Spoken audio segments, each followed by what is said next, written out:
Okay, fantastic. Well, let's get started then. My name's Philbert the Dinosaur. Generally, I go professionally by Sam Perrin. That's what my friends call me, certainly. As Bob mentioned earlier, I'm more towards the ecology side, less away from the nitty-gritty statistical details of this. So I'll be taking kind of a higher level approach today. Now, I'll be working with a series of slides as well as some scripts that Bert has already published on the GitHub link. Now, if you can't see these scripts, don't worry about it. I'll be going through everything on the screen. And there's also a markdown document if you just kind of like to follow along in another format. There's also a PDF in there. It's all designed to be completely standalone, the scripts, the markdown document, and all that sort of stuff. So if you're hard of hearing, there's not too much that I'll be talking about that isn't in the script today. Now, if you've got any problems with any of that sort of stuff, please contact us in the Zoom chat, and Bob will do his best to help out. Now, like I said, I'm a community ecologist.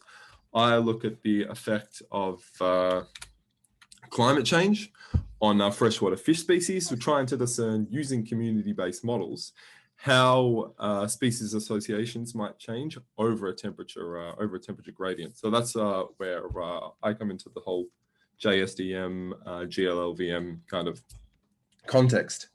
And what I'll be looking at today is variable choice and species associations. Now, let's start with the R script. So what I'm going to do is load up these packages, which we should already have. I'll go through the data in a little more detail in a second. But what I'm going to do for now is just load in the workshop data RDA file, which you can find in the GitHub repo. I'll load up Y from the list, the workshop data list, which is our species presence data. And I'll load up X, which is our environmental data. You can see over here that we've got 400 different observations of 39 different species in our Y data and 400 different observations of 6 different environmental variables in our X data. Now, just to start off with, I'll just run a very basic GLLVM using the code that Jenny showed us in the last session. We'll fit this data using no environmental covariates for now, just 2 latent variables, using a binomial distribution because it's presence-absence data, and I've turned SD errors to false because we're not really interested at this point in in the effects of our environmental covariates. So I'm just going to run this, and while that's running, I'll talk a little bit about the data we're using. Sorry, Sam. Yep. I got a question. If you can zoom into your studio a bit more. Yes, Jenny, absolutely. I apologize. Jenny, would you mind muting yourself? Yeah. Thanks. There we go. I hope that's a little clearer for everyone. I should have done that earlier. My apologies. So the data we're using today is from the EcoSpat group at the University of Lausanne. It's presence-absence data of different plants, so a vegetation community, over an elevational gradient in the Swiss Alps. If you want to look into the data in a little bit more detail, I'd recommend the paper showed on screen. It's also in our reference list in the GitHub repository. So just going back, we are going to have a quick look at environmental covariates for any collinearity. The environmental covariates we've got are days over 0 degrees, summed annual solar radiation, moisture index, so some climate variables. And then we've got some more physical variables, which could potentially be proxies for other things. We'll talk a little bit more about proxies tomorrow. We've got elevation, slope, and topographic position index.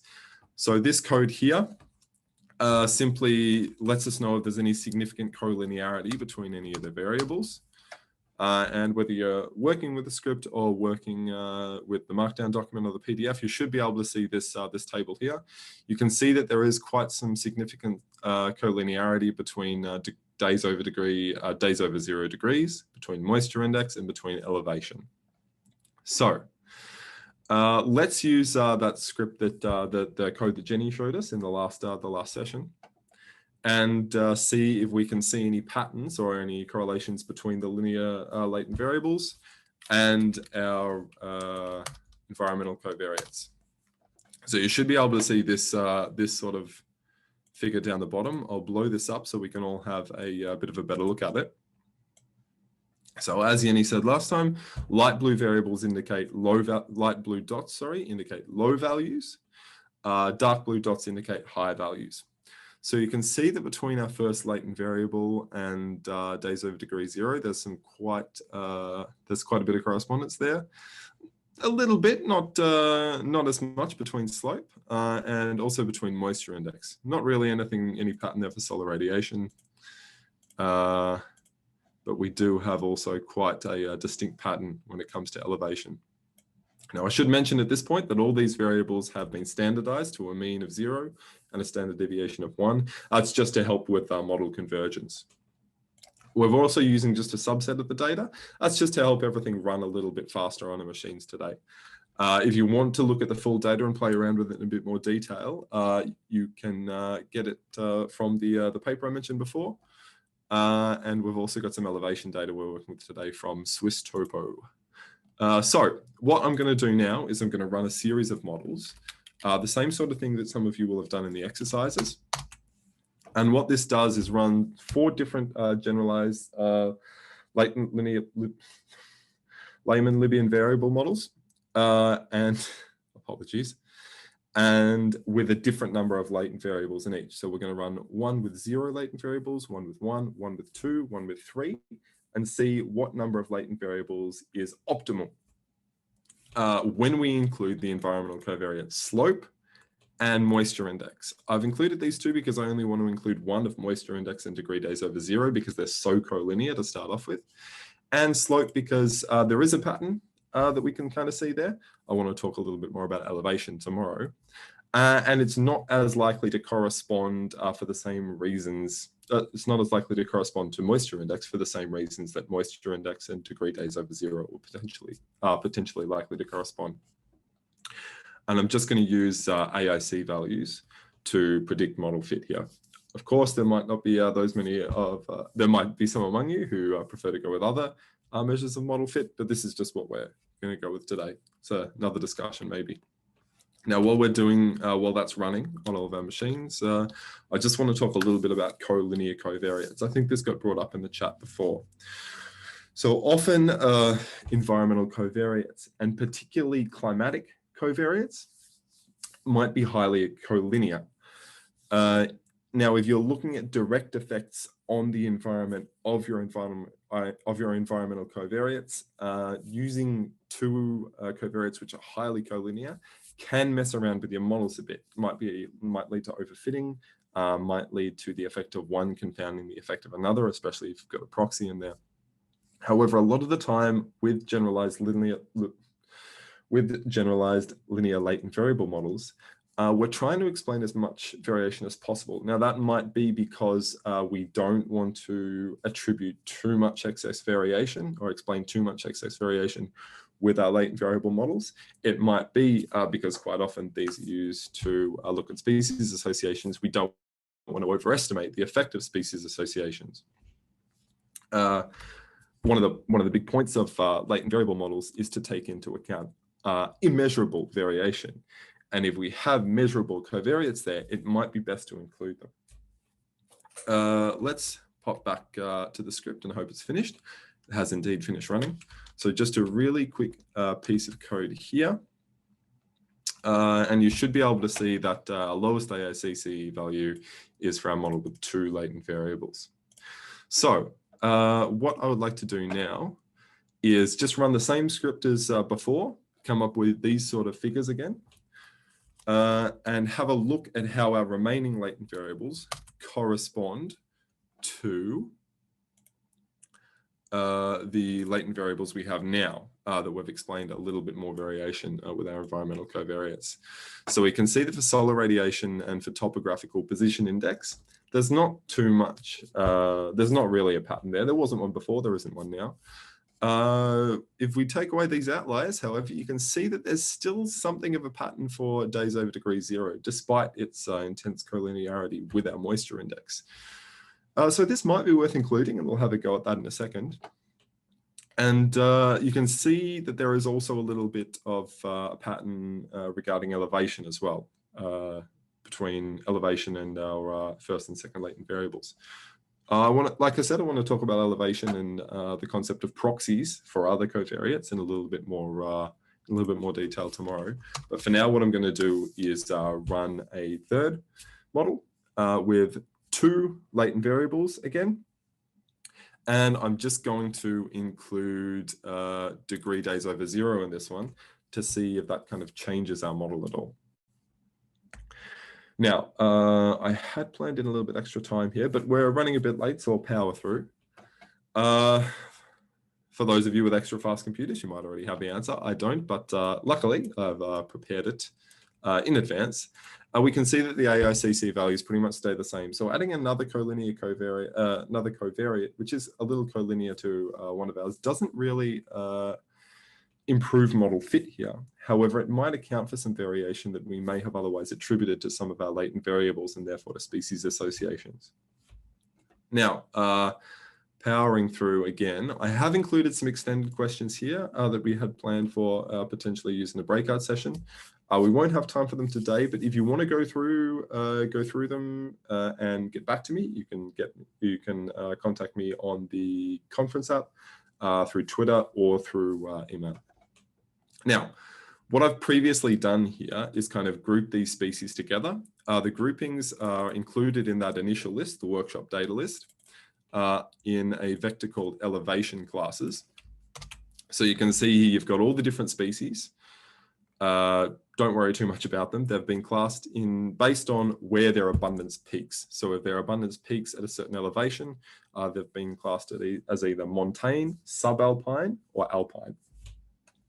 And I'm just going to give them a few different colors here, and then we're going to produce one of these plots that Jenny showed before, but just showing the species. Now, if anybody downloaded the GLLVM package before yesterday, I apologize in advance. Jenny and Bert and I made a few updates to the model. So if this doesn't work for you, that's okay. I've included an updated function at the end of the script that you can use instead. But let's go through here and see what happens when we construct an ordination plot looking at our different species. I haven't run the color groups code. So here we go. Let's bring this up on the big screen. You can see that when we run that first model that included no environmental covariates, there's quite a bit of severe grouping between plant species across the different elevation classes. You can see some outliers, Lolium perenne, a perennial ryegrass down here. And you also have Anthilus vulneraria, I hope I'm pronouncing that correctly, over here, which is a bit of an outlier from its elevation class. But you can see some quite severe grouping amongst the different species. Let's see how this changes when we add in this model here. Now, this model was our model that we put together up here, which included slope and moisture index and 2 linear latent variables, linear late GLLVMs. That's all I'll say. You can see there's a little more grouping, a little less total space occupied by these species now. They've all kind of bunched together a lot more as more of that variation has been explained by our environmental covariates as opposed to our latent variables. So you can see that Lolium perenne and Anthilus vulneraria are still somewhat outliers, but everything's kind of come together. There's a lot more mixing between the different elevation groups as well. And let's see what happens when we include degree days as well. So we can see again, we just flip back and forth between the two. That's kind of increased lumped them all together again and created a lot more mixing between the groups. So there's a lot less variation explained by our latent variable models, and it tells us a lot about the actual nature of those groups, whether it's explained by elevation or by our different environmental covariates. Now, we've got 5 minutes left.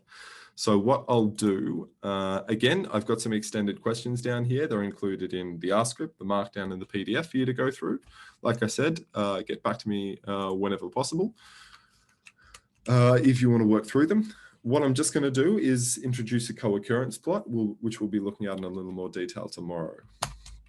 So This is your basic co-occurrence plot. These are some of the outputs of these species associations models that produce that species generalized linear latent variable models.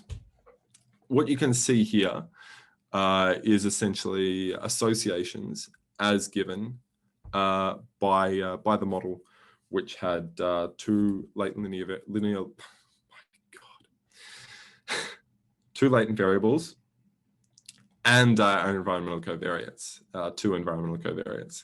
So you can see that for the most part, we've got positive associations here, and that's indicated by the fact that most of these squares here are some form of blue.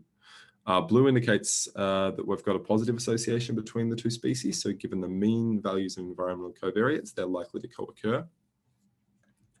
And the darker and larger the blue squares, the stronger the association. Red indicates the opposite, that given mean environmental values, they are unlikely to co-occur. Now, you can see some negative values between Loli and Perenne, that outlier we saw before, and several other species. And as well as that, there is the same thing between Anthilus vulneraria, that species which was an outlier from its own elevational group. We'll go through this sort of stuff in a little more detail tomorrow. But now I think we've got about 3 minutes before we're ending. So the last thing I will say is that as part of my work for NTNU, I also run an ecology website, ecology news website /blog called Ecology for the Masses. Myself and Dr. Sarah Stout, well, look, honestly, mostly Sarah, but we go through a complex ecological statistical concept once a month and kind of explain it to a wider audience. So if you've got anything you'd like us to explain on there, please let us know, and we'll be happy to do a post on it. So that's my time up. Thank you very much to everyone for listening. Thank you to Bob and Bert and Yenny, and also thanks to Shireen and Georgina from the BES for setting this all up for us.